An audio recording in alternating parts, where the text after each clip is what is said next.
Okay, ठीक आहे.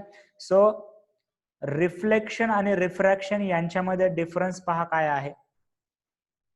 Reflection मध्ये मीडियम चेंज होत नाही. पहा, लक्ष द्या, जर एका मीडियम मध्ये मीडियमच्या बाउंड्रीवर जेव्हा रे पडतो, suppose here is a plane mirror or curved mirror, तर त्याच मीडियम मध्ये येऊन परत त्याच मीडियम मध्ये रे चाललाय. रिफ्लेक्शनची आपण डेफिनेशन सुद्धा हीच पाहिलेली होती. There is no change in medium, right.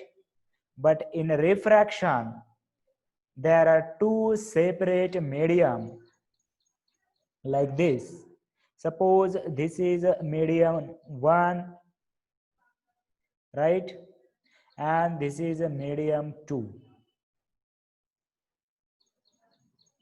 So when ray started coming from one medium to another medium, here this is a boundary of medium, and this is the incident ray. Normal will be same, perpendicular to the boundary. Now what happen when the ray changes the medium? It will change the direction. It will not go as it is, right. तर आधी या dotted line नुसार गेला असता, पण त्याने आता काय केलेली आहे, डायरेक्शन जी आहे त्याची चेंज केलेली आहे. हे झाला रिफ्रॅक्टेड रे. पहा, हा इन्सिडंट रे म्हणणार याला, आय रे म्हणूया याला, incident ray. And this will be your reflected का रिफ्रॅक्टेड, सांगा बरं मला. हा कोणता रे असणार? हा, right, very good. Refracted, refraction, right. नाव सिमिलरली हा नॉर्मल आणि याच्यातला अँगल इन्सिडेंट अँगल, नॉर्मल आणि जाणाऱ्या रे मधला अँगल रिफ्रॅक्टेड अँगल. कोणता अँगल? रिफ्रॅक्टेड. आता इथं रिफ्लेक्शन सारखं नसतं. I is equal to i r. R हे कुठे पाहिलं होतं आपण?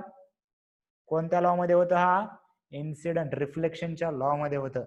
पण इथं तसं नाहीये. रिफ्रॅक्टेड रे आणि इन्सिडेंट रेज इक्वल नसतात.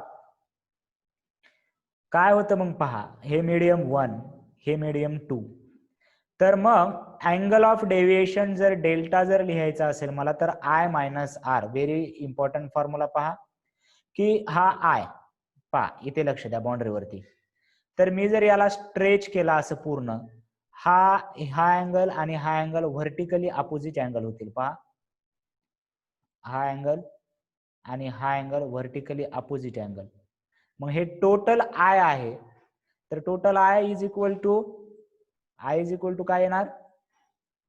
R plus del. डेल म्हणजे काय सांगा बरं मला. डेल म्हणजे काय म्हणणार? डेलला काय म्हणणार? डेलला काय म्हणणार? Angle of very good, angle of deviation, right. अरे मूर्खा, रिफ्रॅक्टेड कुठून आणला? Angle of deviation, right. So del is equal to काय येणार? आय मायनस आर येणार. एकदा काय करा तुम्ही, हे रिफ्रॅक्शनची रिफ्रॅक्शन हेडिंग टाका आधी. रिफ्रॅक्शन हेडिंग टाका, लिहा. when a ray travel from one medium to another medium, when ray travel from one medium to another medium,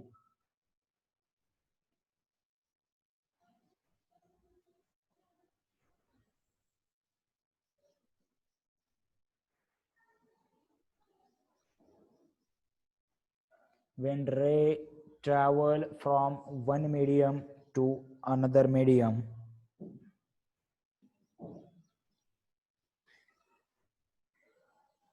then ray changes its direction. Then ray changes its direction and this phenomenon known as refraction of light, and this phenomenon known as refraction of light.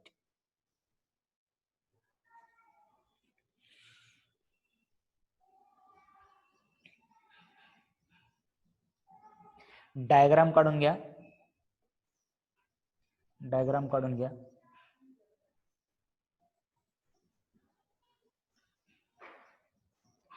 हे R1 का लिहिले पहा, हे medium 1 आहे, हे medium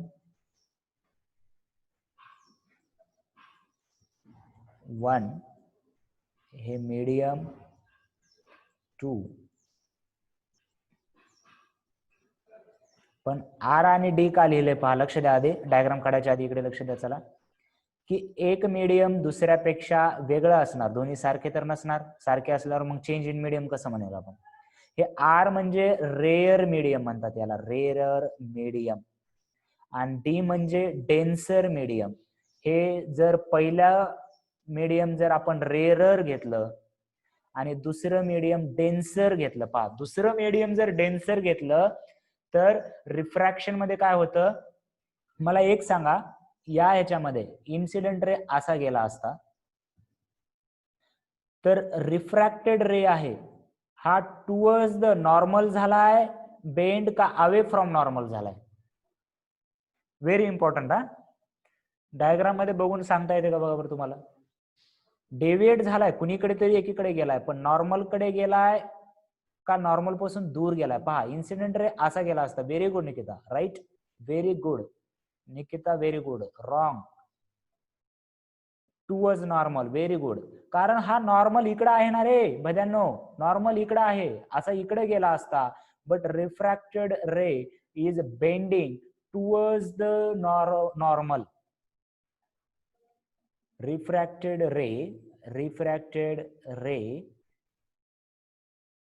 bends towards the normal,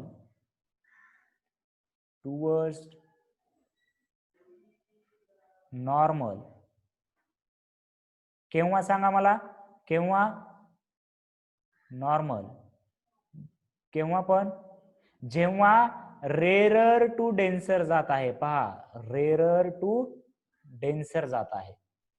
आणि refracted ray bends away from normal,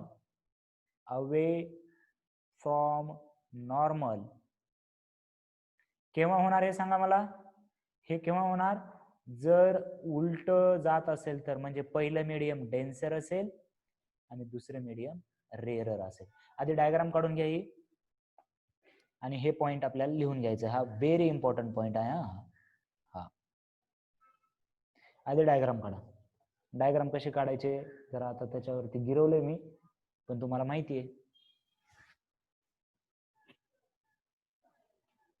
hello, okay, no problem.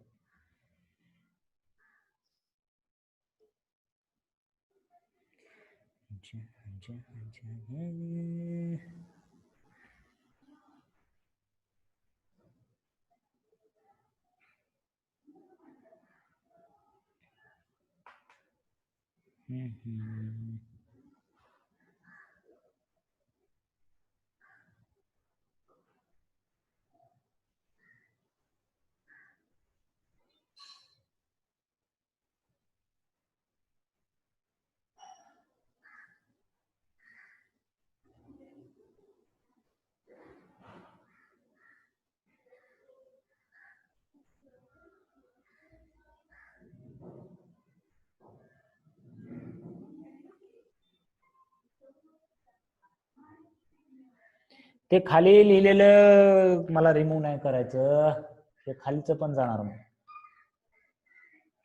ते line सांगितलेला खूप इम्पॉर्टंट आहे.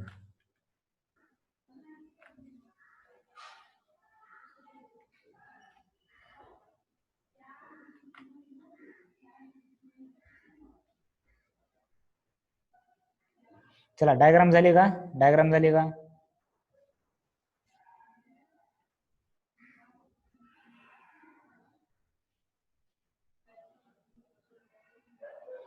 डायग्राम झाली. अरे सॉरी,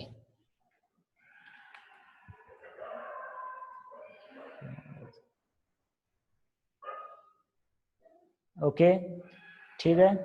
तर त्याच्या खाली लिहा डेल अँगल ऑफ डेविएशन, डेलला लिहा angle of deviation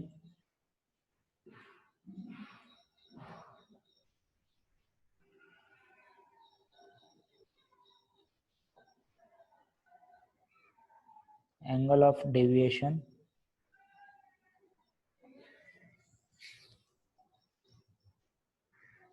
I minus r, I minus r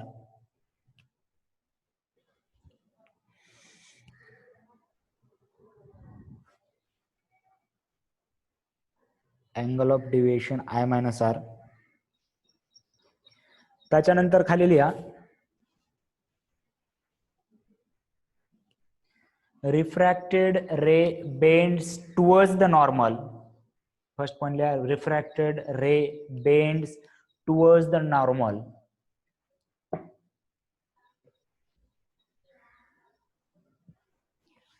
Refracted ray bends towards the normal when traveling from rarer to denser.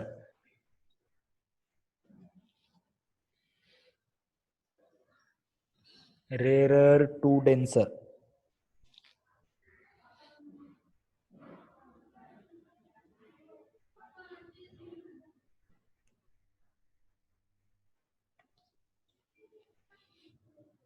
Rarer to denser. Next point लिहा refracted ray bends away from normal. Refracted ray bends away from normal. Refracted ray bends away from normal.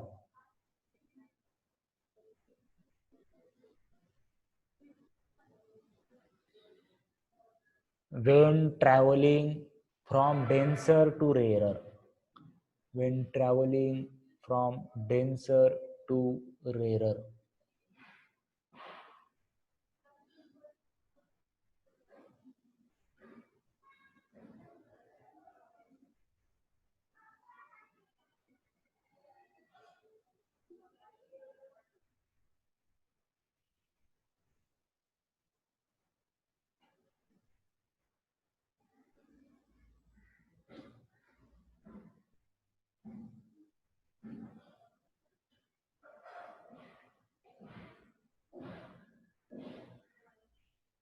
झालं.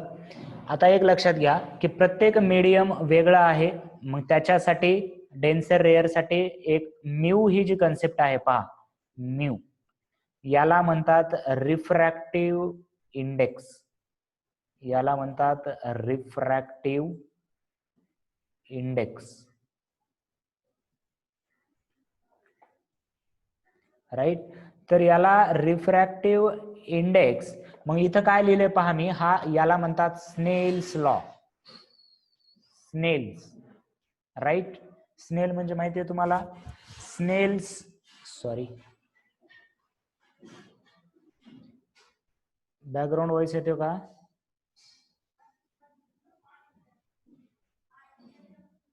ठीक आहे, आवाज माझा यायलाय का? Snell's law, right. Okay.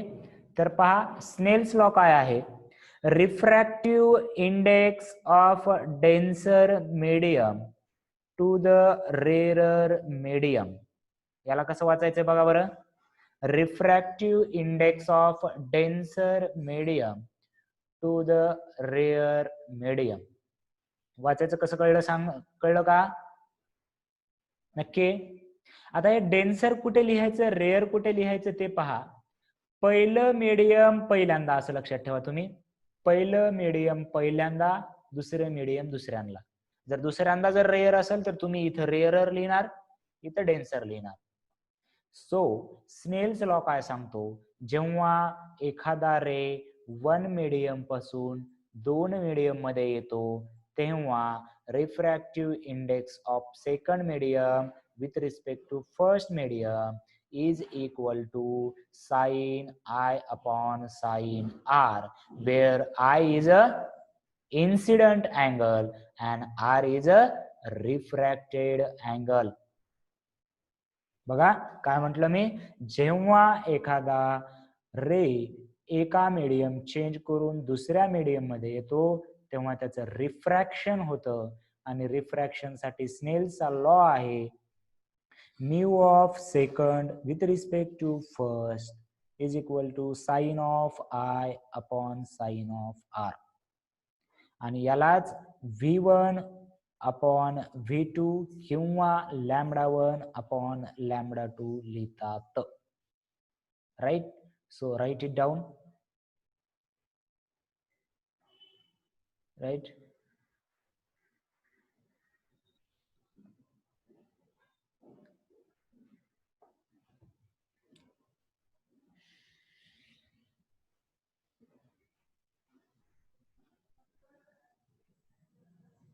Snell's law of refraction लिहा. Snell's law of refraction, Snell's law of refraction.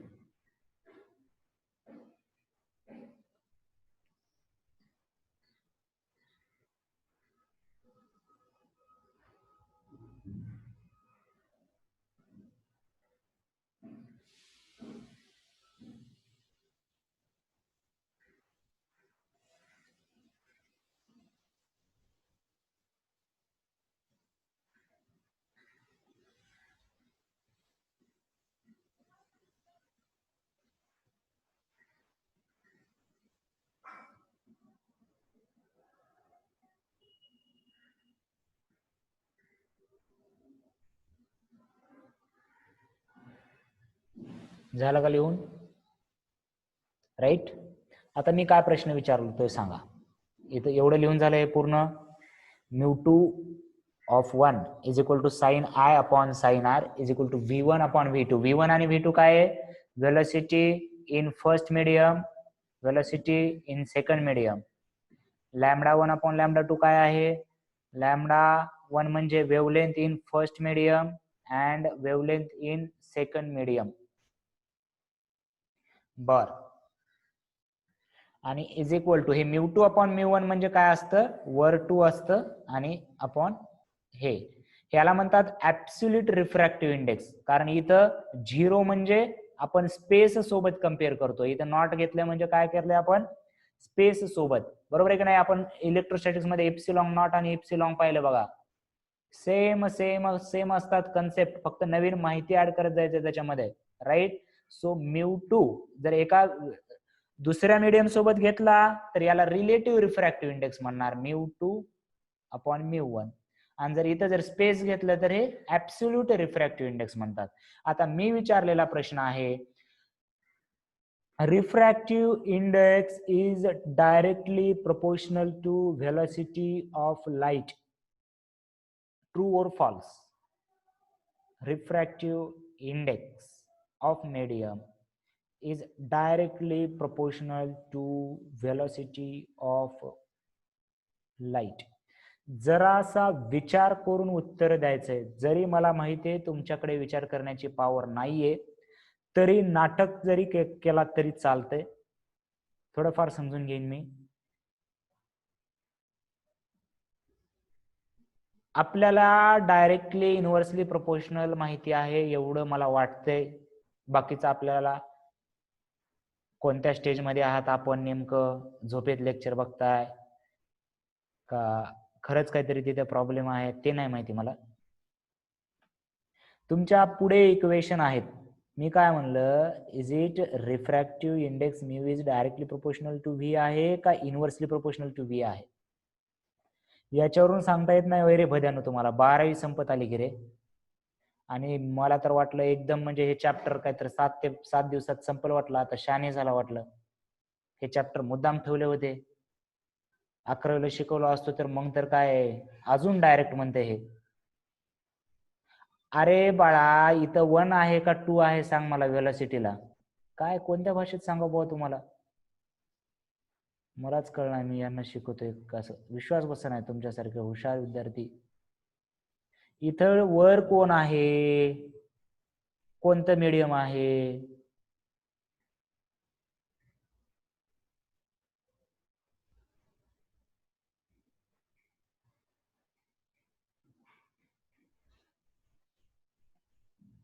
फक्त दोघं कसे बरोबर आन्सर देऊ शकतात रे एवढ्या, म्हणजे हे लहान असं. जाऊ दे आता, डोकं खराब करायला तुम्ही माझं. लक्षात ठेवा, चला डोळे झापा आणि लक्षात ठेवा, इन्व्हर्सली प्रोपोर्शनल असते तिथे लिहून घ्या, गोंधून घ्या. काय सांगायचं तुम्हाला, तिथं गोंधून घ्या कपाळावर, इन्व्हर्सली प्रोपोर्शनल. अरे भल्यानं एवढं कळलं नव्हे रे तुम्हाला, इथं 2 वरी आहे, इथं 1 वरी आहे, 12वी संपत आली मूर्खांनो. बाकीच्या बऱ्याच गोष्टी कळतात तुम्हाला. हा चला लिहा तिथे काही राधी कुठली.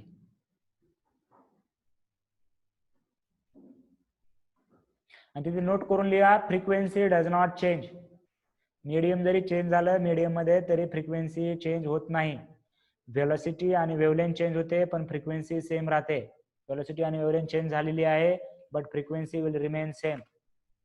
लिहा आणि खालचा प्रश्न लिहा.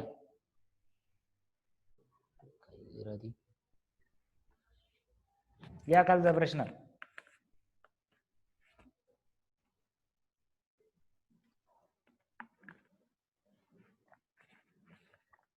एक एकदा तुमच्यापेक्षा ते गप बसणारेच बरोबर वाटायलेत. येतेत लेक्चर करतेत, करणार काही कळत नाही, गप जातेत.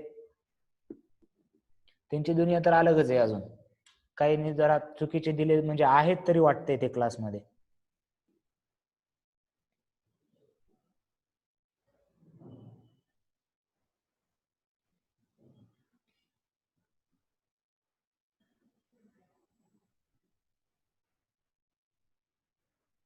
लिहा खालचा प्रश्न लिहा. The velocity of light in glass and velocity in air दिलाय. Find the refractive index of glass with respect to air.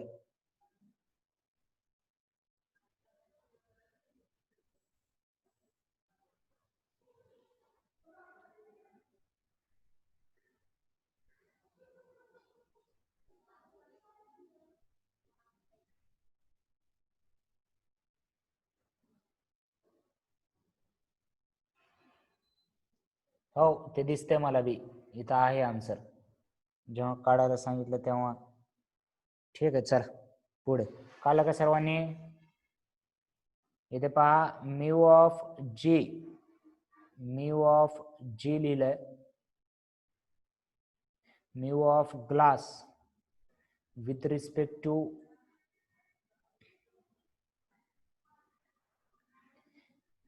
Air. तर ग्लास इथे आहे तर एअरची वेलॉसिटी वर पाहिजे, ग्लासची वेलॉसिटी खाली पाहिजे. हे म्यू ऑफ ग्लास याला असं लिहिता येईल, mu of glass upon mu of air. याला वेलॉसिटी ऑफ एअर वर घ्यायची, वेलॉसिटी ऑफ ग्लास खाली घ्यायचं. Answer will be 1.5. चला खाली कोणता प्रश्न आहे पहा. वॉटरचं 4/3 आहे म्हणे रिफ्रॅक्टिव्ह इंडेक्स आणि अँगल ऑफ रिफ्रॅक्शन 30 डिग्री आहे. तर अँगल ऑफ इन्सिडेंट काढा. काढा बरं. रिफ्रॅक्टिव्ह इंडेक्स ऑफ वॉटर आता काही दिलं नाही म्हणजे फक्त म्यू लिहायचं तिथं, कारण ते पहिलं मीडियम ऑटोमॅटिक एअर येणार. सो वॉटर अपॉन एअर याचं काय असणार formula, sine i upon sine r. आपल्याला कशाची व्हॅल्यू दिली, आर ची व्हॅल्यू दिली. किती दिली, अँगल ऑफ रिफ्रॅक्शन 30. साइन 30 किती असतं 1/2. सो 4/3 इंटू इथं असेल खाली, हा 4/3 इंटू हे साइन 1/2 इकडे मल्टिप्लाय केलं 1/2 तर ते 2 आणि हे 2 कॅन्सल झालं. इथं 4 i is equal to sine inverse of 2/3. कळलं का हे साइन 30 इकडे आलं 4/3 गुणिले 1/2 is equal to sine i. So हे झालं 2/3 आणि साइनचं इकडे येऊन साइन इनवर्स होतं चला ठीक आहे.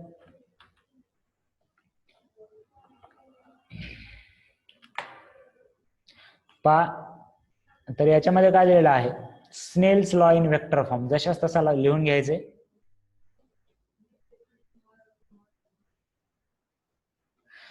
Snell's law in vector form आपल्या ह्याच्यामध्ये नाहीये, फक्त असं याच्यावरती प्रश्न खूप अवघड आहे.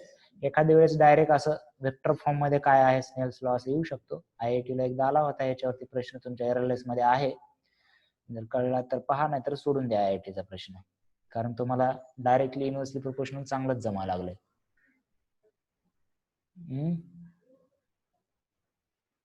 ठीक आहे. त्याच्यामुळे मी असं कधी कोणाला स्वप्न पाहायला लिमिटेशन ठेवत नाही.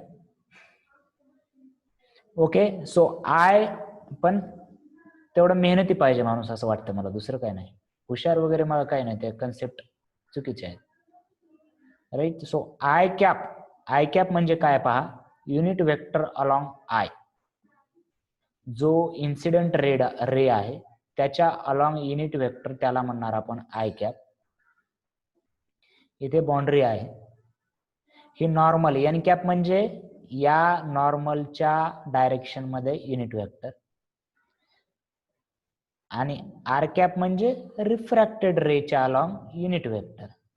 तर वेक्टर फॉर्म मध्ये I cap cross N cap is equal to mu into R cap cross N cap. जशाच तसा वेक्टरला लिहून घ्यायचं, याच्यावर काही प्रॉब्लेम करायचे नाहीत आपल्याला.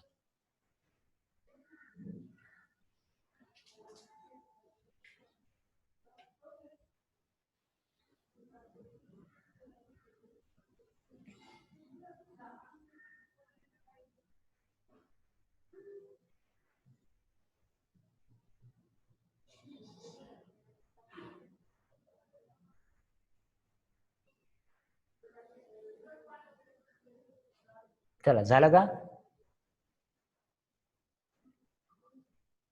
त्याच्यानंतर पहा, dependency of refractive index, that is mu.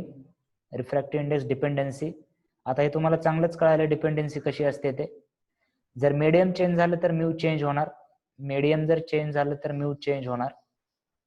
Mu is inversely proportional to lambda, ते पाहिलं आपण आता, तुम्हीच सांगितलं. राईट. मग जर म्यू जर इनव्हर्सली प्रोपोर्शनल टू लॅम्बडा असेल तर रेड आणि व्हायलेट मध्ये कोणाची वेव्हलेंथ जास्त असते रे?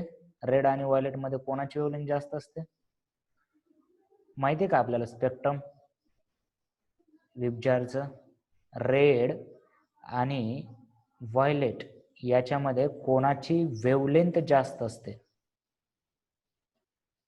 चला, अजून एक संधी आहे तुम्हाला प्रूव्ह करून दाखवायची स्वतःला. 12वीत आहात ते, ठीक आहे. Very good. चला, ऍटलिस्ट वन आन्सर तर आलं. सो रेडची जी वेव्हलेंथ असते,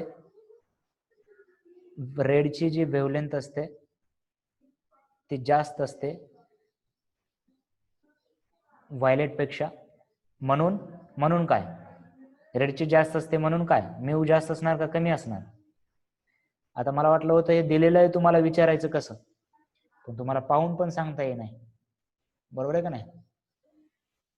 रेडची जर वेव्हलेंथ जास्त असेल तर म्यू काय असला पाहिजे? कमी आहे, कारण ते इनव्हर्सली प्रोपोर्शनल आहेत. राईट. बर. मग आता पहा, अजून एक इंटरेस्टिंग गोष्ट पहा इथे, जी हे तुम्हाला इथे डायग्राम दिलेली आहे. राईट. जर असं झूम इनच करावं लागेल वाटतं, हे इकडे. ओके. पहा, हे जे डायग्राम दिलेली आहे तुम्हाला,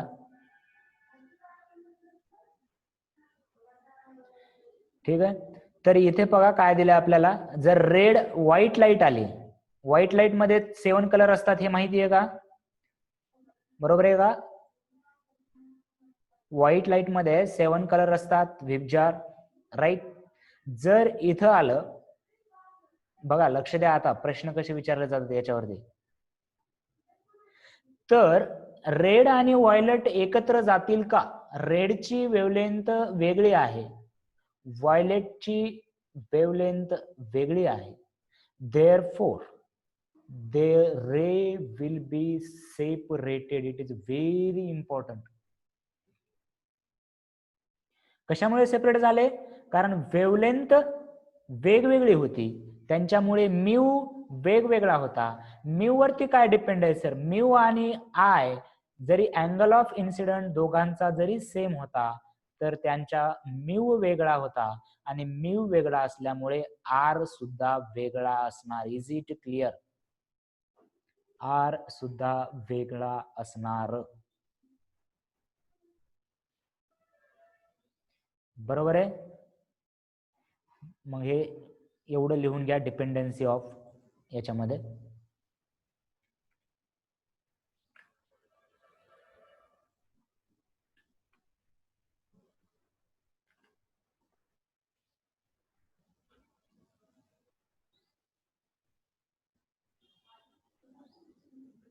डिपेंडन्सी ऑफ म्यू मध्ये एवढं लिहून घ्या.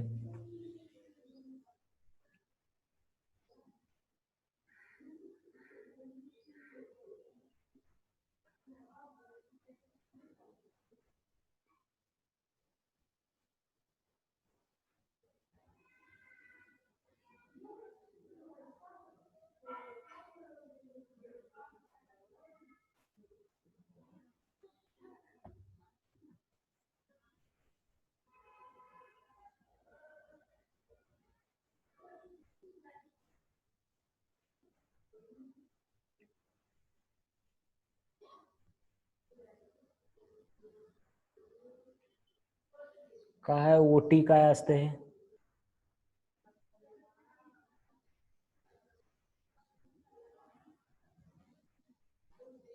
ओटी काय असते रे बाबा अजून?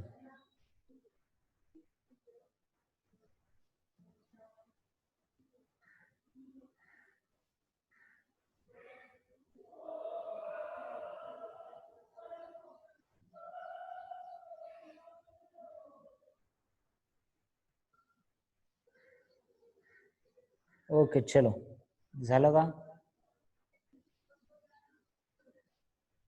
काय रिमूव्ह करायचं पण? क्लिअर आहे? पहा म्यू कशा कशावरती डिपेंड आहे? मीडियम, रिफ्रॅक्टिव्ह इंडेक्स, मीडियम बदललं तर बदलतं. त्याच्यानंतर वेवलेंथ, वेवलेंथ मग लाईट मध्ये कसं असतं सांगितलं, जर वेवलेंथ जास्त तर म्यू कमी असणार. परत एक पॉइंट आहे, टेम्परेचर वरती सुद्धा म्यू डिपेंड आहे. टेम्परेचर वरती सुद्धा म्यू डिपेंड आहे. कसा डिपेंड आहे बरं हे वाचून तरी सांगा बरं मला. चला चला अजून एक संधी. आज संध्या भरपूर भेटतात तुम्हाला काही का होईना स्वतःला प्रूव्ह करायच्या. याच्यावर सांगा बरं मला, हे डायरेक्टली प्रोपोर्शनल म्हणता याला तुम्ही का इन्व्हर्सली प्रोपोर्शनल म्हणता?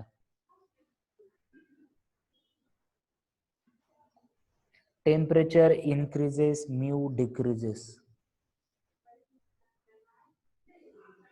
अरे वा, छान येतो तुम्हाला, व्हेरी गुड, राईट.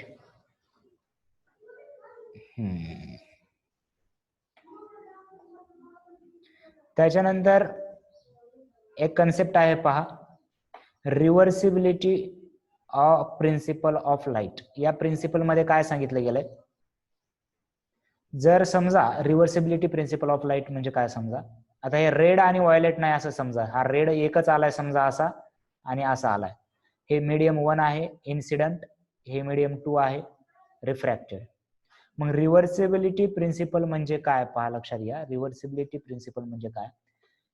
ज्या पाथने हा रे आलाय त्याच पाथने जर समजा मी इकडून असा रे टाकला असता, त्यावेळेस हा काय झाला असता? अँगल ऑफ काय झाला असता सांगा? जर मी इकडून रे, इथं सोर्स ठेवायच्या ऐवजी आधी लाईट इथं होती, आता मी काय केलं, इथं उचलून ठेवली, रे असा गेला, तर हा झाला अँगल ऑफ इन्सिडेंट. आता हा झाला अँगल ऑफ इन्सिडेंट, बरोबर आहे. तर काय होतं, रिव्हर्सिबिलिटी प्रिन्सिपल म्हणजे काय, की तो इथं हा जो आता अँगल ऑफ इन्सिडेंट होतो तो होतो अँगल ऑफ रिफ्रॅक्शन. म्हणजे इन्सिडेंट रे रिफ्रॅक्टेड रे होतो आणि रिफ्रॅक्टेड रे इन्सिडेंट रे होतो. त्यालाच रिव्हर्सिबिलिटी प्रिन्सिपल ऑफ लाईट म्हटलं गेलंय. क्लिअर आहे का? पहा, जर मी जाताना या मार्गाने गेलो आणि मला इथं सोडलं तर मी येताना याच मार्गाने येणार फिक्स आहे. त्याला रिव्हर्सिबिलिटी ऑफ प्रिन्सिपल ऑफ लाईट म्हटलं गेलं, बाकी काही नाही त्याच्यामध्ये. चला, हे क्वेश्चन एक काढून दाखव मला, बघू द्या मला काय आहे तुमचं नेमकं.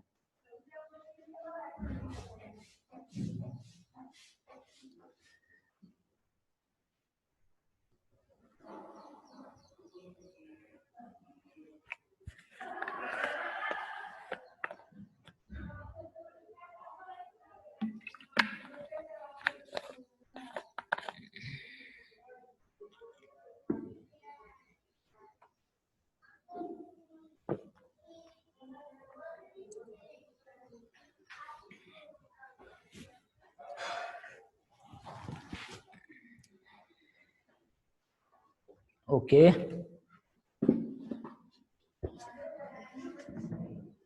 हे व्हॅल्यू जरा लक्षात ठेवा बरं.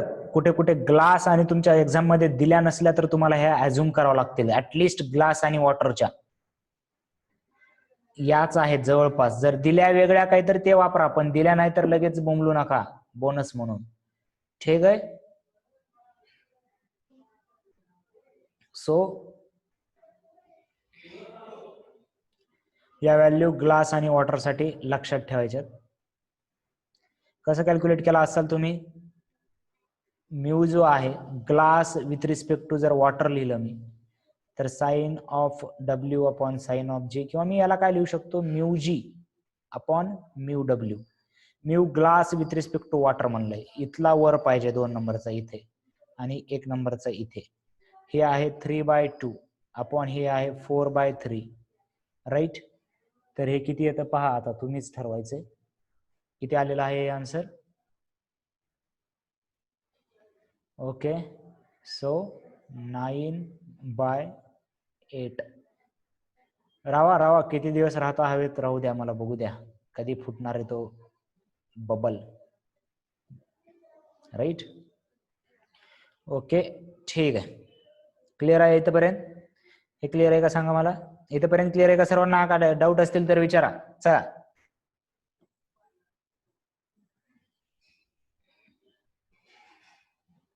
Okay okay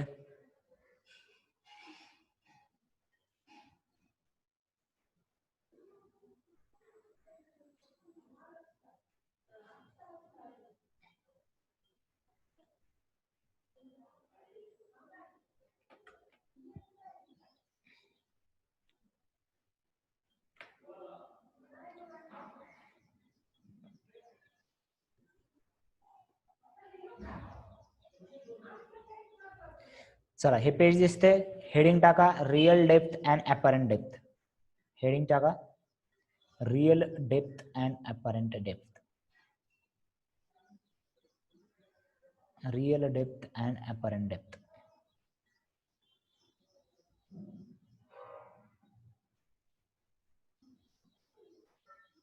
right.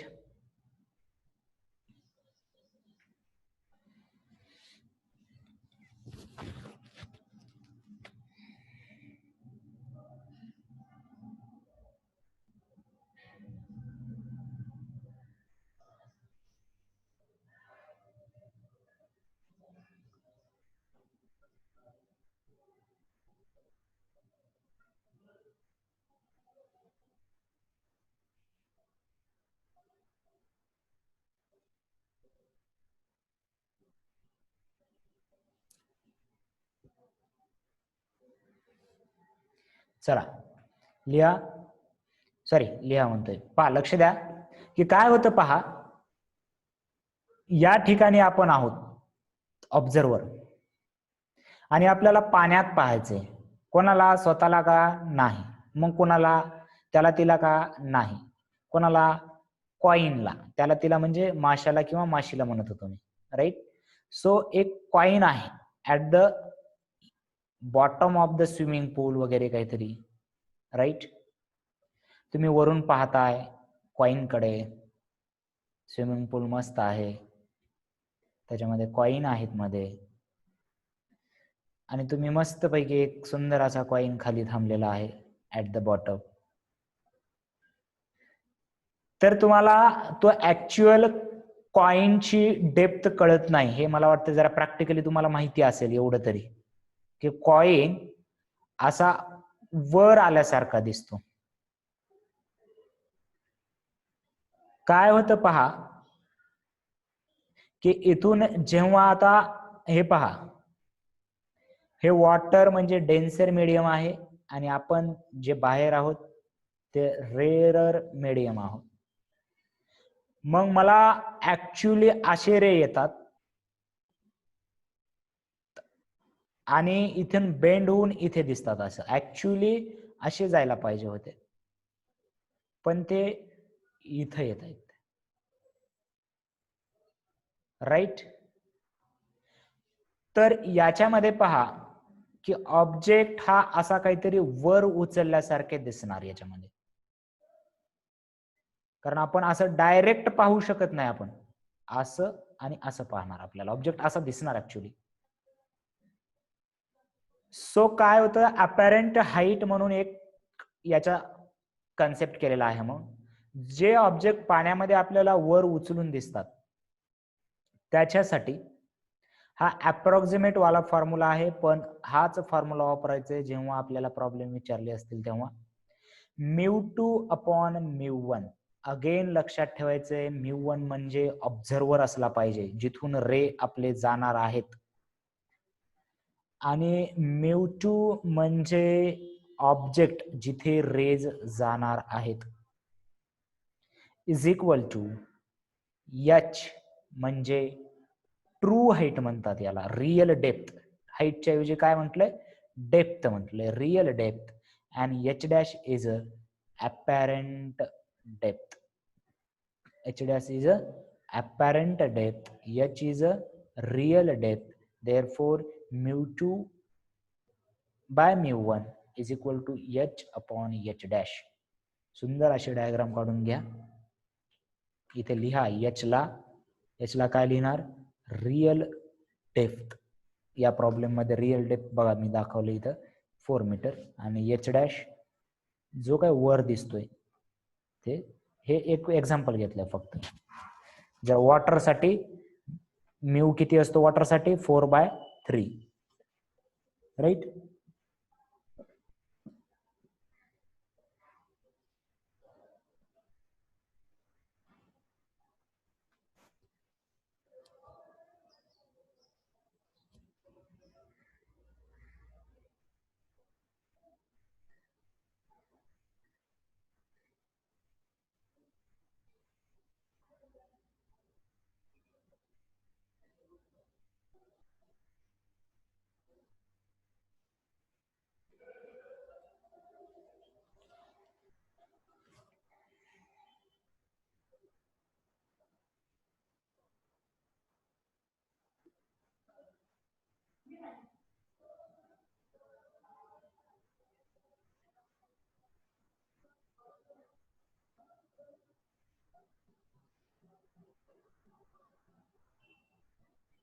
झालं की सांगा.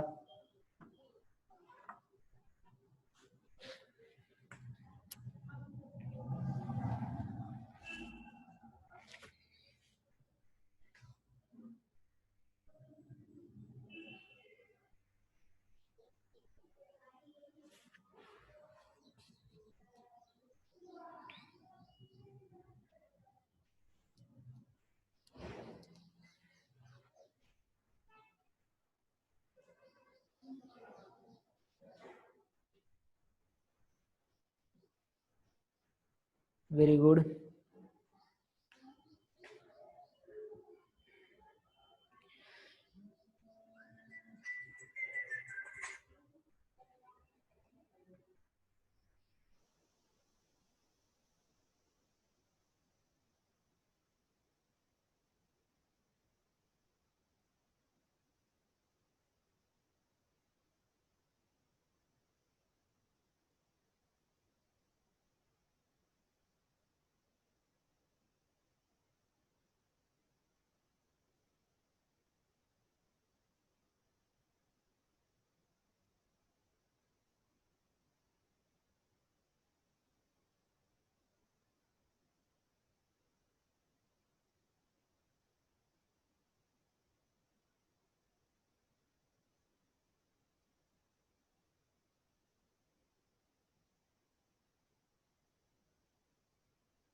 चला झालं का? Okay, right down the question.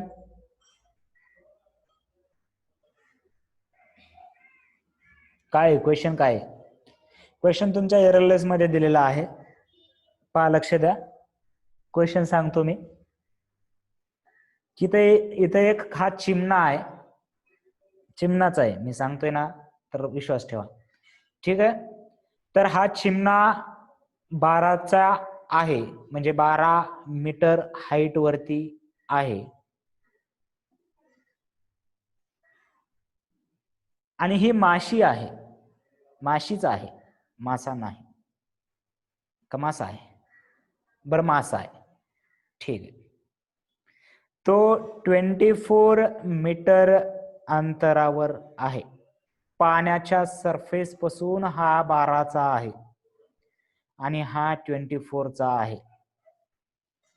So we have to calculate the distance observed by bird. पहिली गोष्ट पहा, काय कॅल्क्युलेट करायचंय? Distance observed by bird. आणि दुसरी गोष्ट काय कॅल्क्युलेट करायचंय? Distance observed by fish. दोन्ही गोष्टी कॅल्क्युलेट करायचे. आधी क्वेश्चन समजला का पहा, मीच सांगतो, सर्व सांगतो. आधी क्वेश्चन समजला का पहा. At the height of 12 meter, a bird is flying and observing a fish which is located at 20 meter depth from water surface. Find out the distance observed by bird as well as distance observed by fish. Complete झाला question. Diagram काढून घ्या, आपण solve करूया.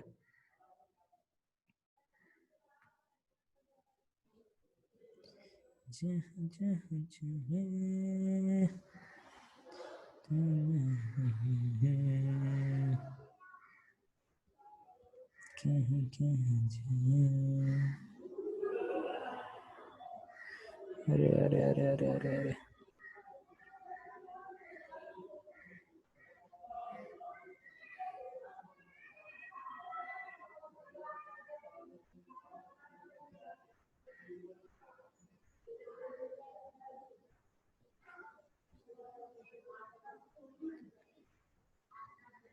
हो, आवडला तुला ओंकार?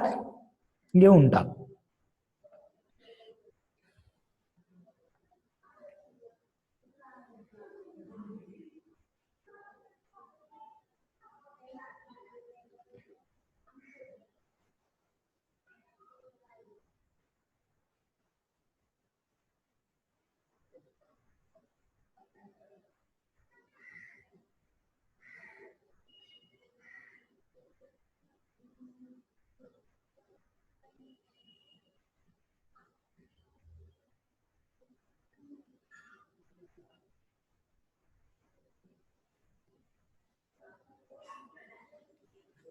झालं? पहा, तर पहा, लक्ष द्या. आता लक्ष द्या सर्वांनी. चिमण्याला, अरे चिमण्या, हा हवेतल्या डिस्टन्स मध्ये काही बदल दिसेल का?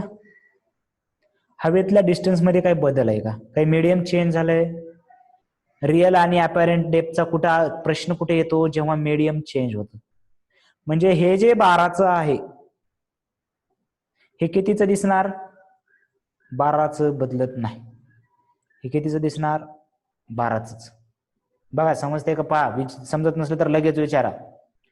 मग डिस्टन्स ऑब्झर्व्ड बाय बर्ड हे ऍक्च्युली 12 मीटर तर हवेमध्येच आहे, 12 मीटर तर हवेमध्येच असणार आहे. आणि त्याच्या खाली काहीतरी अपॅरंट डेप्थ एच डॅश घेतली. अपॅरंट डेप्थ किती घेतलेली आहे? H dash. So total distance observed by bird is 12 plus H dash. Is it correct? Yes, no, काहीतरी? Total distance observed by bird is h dash. Now our job is to find the h dash. How to find the h dash? We know that mu of water with air, or simply we will write mu w फक्त जर air असेल तर, is equal to काय? apparent depth चा formula h upon h dash.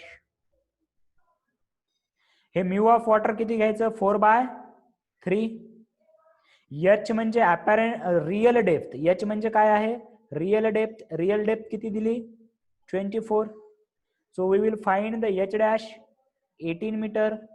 आणि distance आपल्याला direct 18 metre option मध्ये असतं. लगेच गोळ करायचं नाही डॉक्टरचे स्वप्न लगेच आहे का नाही.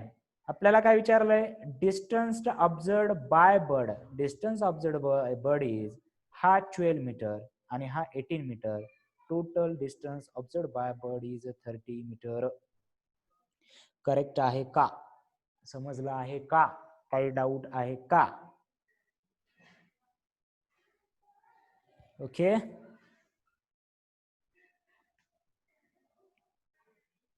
गुड. लिहून घ्या आणि मला सेकंड जे विचारले मी ते काढून दाखवा. डिस्टन्स ऑब्झर्व बाय फिश हे लिहून घ्या आणि डिस्टन्स ऑब्झर्व बाय फिश काढून दाखवा.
डन. सेकंड काढायचंय. सेकंड काढायला सांगितलंय मी. Distance observe by fish. असं नका समजू हे इथून याला 30 मीटर बदलाले तर हे पण 30 मीटर दिसल.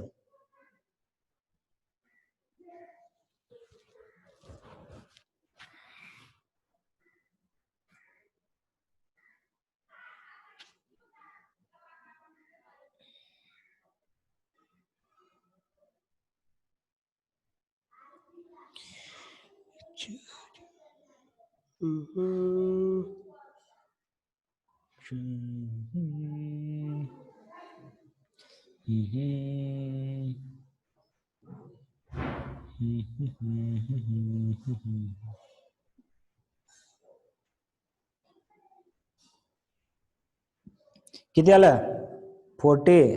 बर अजून कोणाचं आलंय 35 38 40 42 बघा बरं.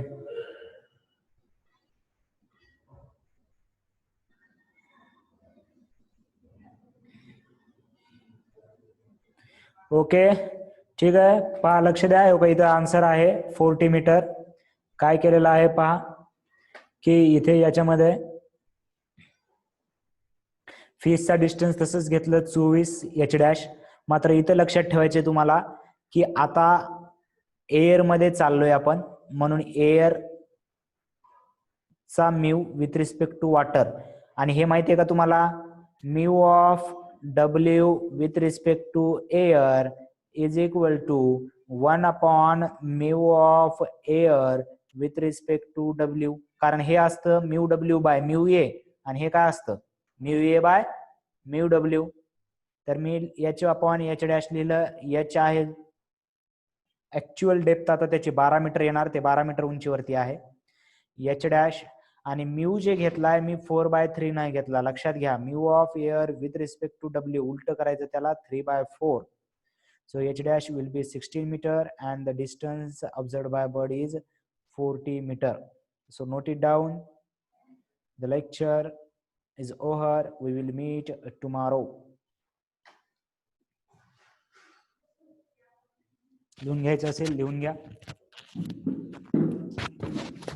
आणि भेटूया उद्या राईट.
Okay. Bye everyone.